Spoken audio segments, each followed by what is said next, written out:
This video is sponsored by BuyMode shopping app. BuyMode e-shopping application is one of the online shopping app. Now it's available on Play Store and App Store. BuyMode e-shopping. Click the below link and install the application. Stop worrying and start buying. Hello viewers, இன்னைக்கு நம்ம இனியா சீரியலை பற்றி பார்க்கலாம். இனியாவாக வந்தவங்க ஆலியா மானசா. இவங்க 2017ஆம் ஆண்டு ஜூலியும் 4 பேரும் அப்படிங்கிற படத்தில் ஹீரோயினாக நடிச்சிருப்பாங்க. விக்ரமா வந்தது நம்ம ரிஷி.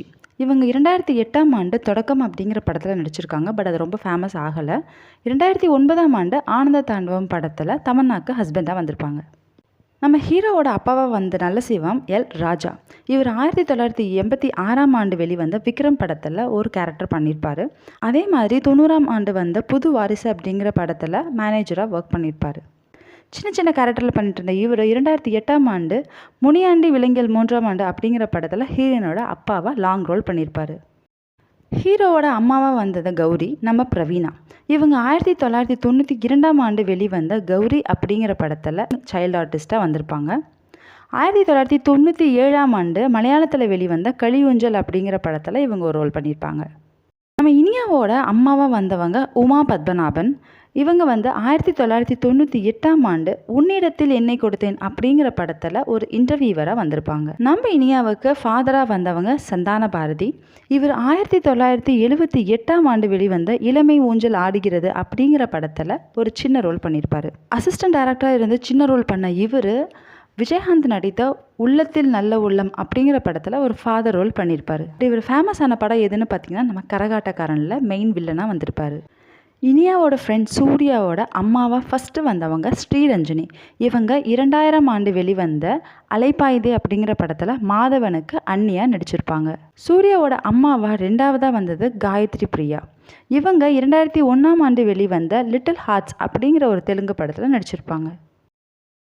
நம்ம ஹீரோவோட அத்தையாக வந்தவங்க சாய் மாதவி. அமுதா கேரக்டரில் நடிச்சிருப்பாங்க. இவங்க 2018ஆம் ஆண்டு வெளிவந்த இவனுக்கு எங்கேயோ மச்சம் இருக்குது அப்படிங்கிற படத்தில் ஒரு ரோல் பண்ணியிருப்பாங்க. அமுதாவோட ஹஸ்பண்ட் பத்மநாபனாக வந்தவங்க விஸ்வநாதன். இவர் 2004ஆம் ஆண்டு வெளிவந்த அருள் படத்தில் நடிச்சிருப்பாங்க. இவரோட முதல் படம் எதுன்னு எனக்கு தெரியல, உங்களுக்கு தெரிஞ்சால் கமெண்ட் பண்ணுங்கள். விக்ரமுக்கு ஆப்போசிட் போலீஸாக வந்தவங்க ரியாஸ் கான். இவர் 1993ஆம் ஆண்டு வெளிவந்த ஆத்மா அப்படிங்கிற படத்தில் நடிச்சிருப்பார். விக்ரமோட எனிமி மாயாவுக்கு அடியாளாக வந்தவர் பாபுஸ் பாபுராஜ். இவர் 1994ஆம் ஆண்டு வெளிவந்த சீவலப்பேரி பாண்டி படத்தில் ஒரு ரோல் பண்ணியிருப்பார்.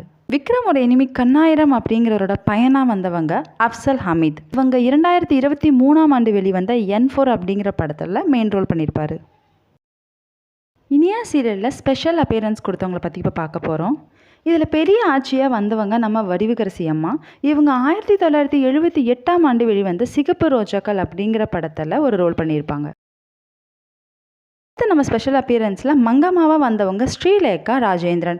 இவங்க 1979ஆம் ஆண்டு வெளிவந்த அகல் விளக்கு அப்படிங்கிற படத்தில் ஒரு ரோல் பண்ணியிருப்பாங்க. அடுத்தது போலீஸாக வந்தவங்க ஜாங்கிரி மதுமிதா. இவங்க 2012ஆம் ஆண்டு வெளிவந்த ஒரு கல் ஒரு கண்ணாடி அப்படிங்கிற படத்தில் சந்தானத்துக்கு ஜோடியாக நடிச்சிருப்பாங்க.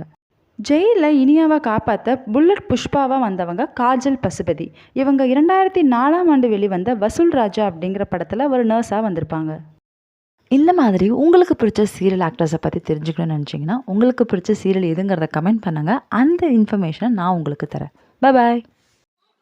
Thank you.